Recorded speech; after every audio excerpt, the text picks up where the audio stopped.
Assalamualaikum warahmatullahi wabarakatuh. Perkenalkan, nama saya Sofia Agustriani dari UPBJ Batam dengan NIM 05368768. Saya dari jurusan Administrasi Negara. Berdirinya saya di sini ingin menyampaikan pelajaran dari sejarah Pancasila bagi generasi muda.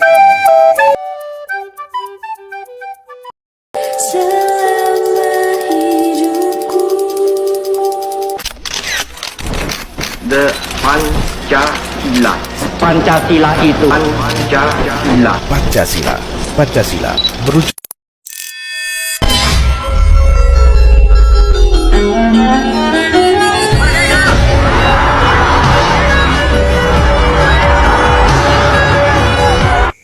Berdirinya saya di sini akan menyampaikan pelajaran dari sejarah Pancasila bagi generasi muda.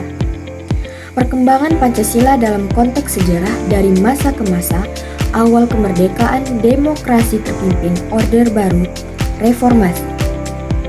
Dengan Pancasila dalam konteks sejarah Indonesia, fokus pada masa demokrasi terpimpin.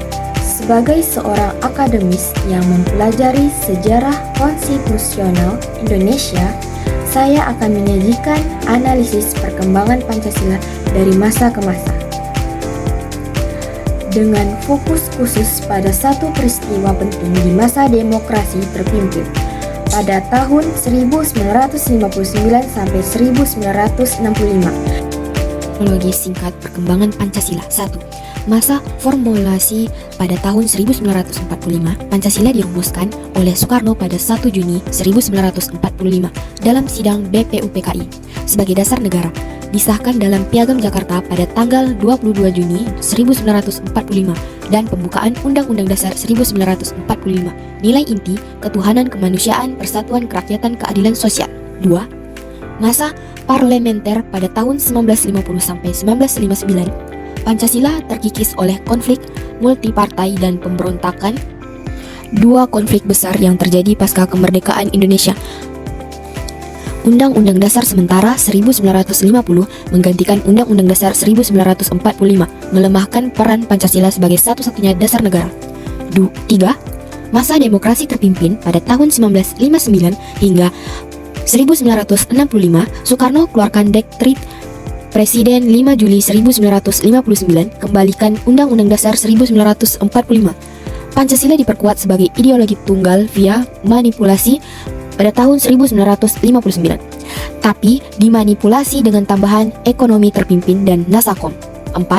Masa Orde Baru pada tahun 1966 sampai 1998, Pancasila dijadikan asas tunggal atau ketetapan MPRS pada tahun 1978, tapi sering disalahgunakan untuk otoritarisme. 5. Reformasi pada tahun 1998 hingga sekarang, Pancasila dikembalikan ke esensinya via Amandemen Undang-Undang Dasar 1945 atau pada tahun 1999 hingga 2002 dan Undang-Undang Nomor 24 Tahun 2009 tentang Bendera Bahasa. Kami, bangsa Indonesia, dengan ini menyatakan kemerdekaan Indonesia. Klarisikan sebagai dasar negara tunggal untuk mengatasi fragmentasi politik. Dekret ini bukan hanya tindakan eksekutif, melainkan respon terhadap tuntutan kembali ke Undang-Undang Dasar 1945 dari militer dan kelompok nasionalis yang melihat Pancasila sebagai solusi pemersatu.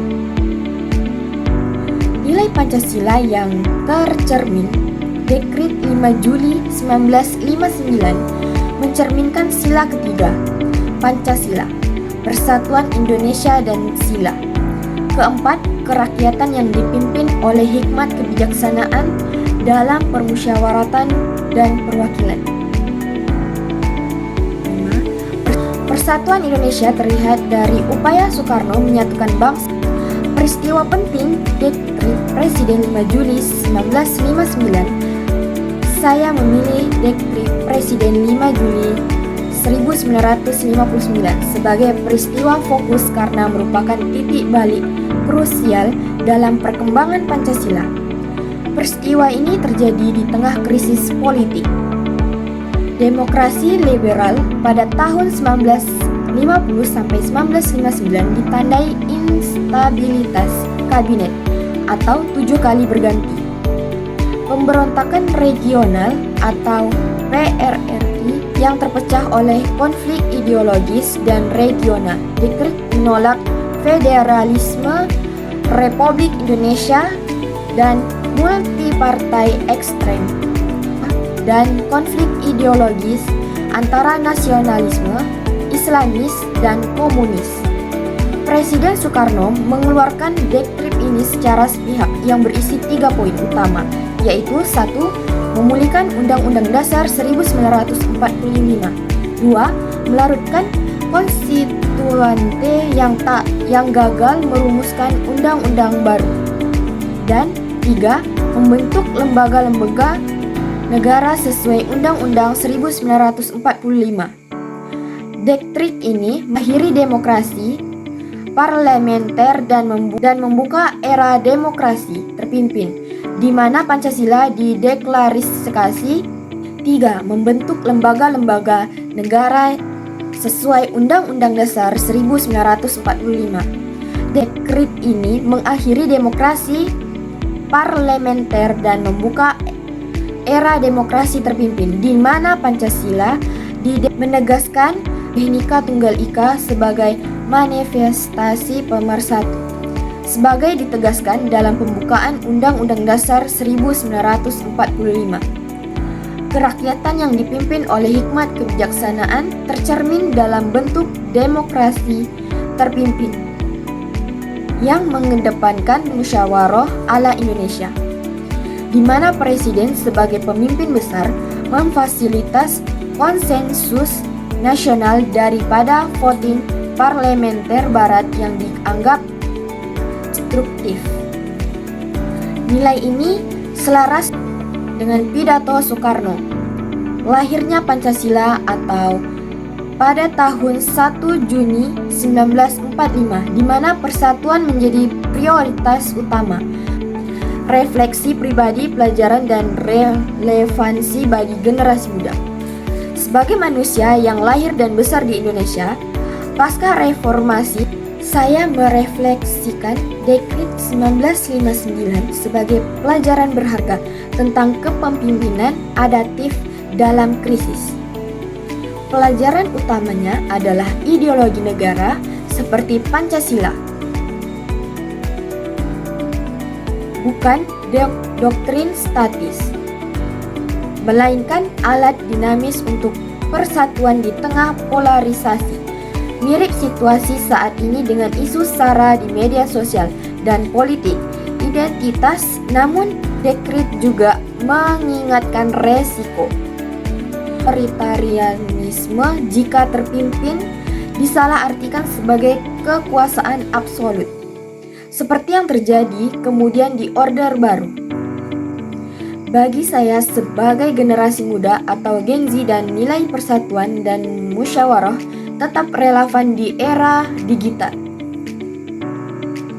Kita dapat mengadopsinya untuk mengatasi hoaks, intoleransi, dan fragmentasi sosial, misalnya dalam aksi reformasi di korupsi atau kampanye lingkungan.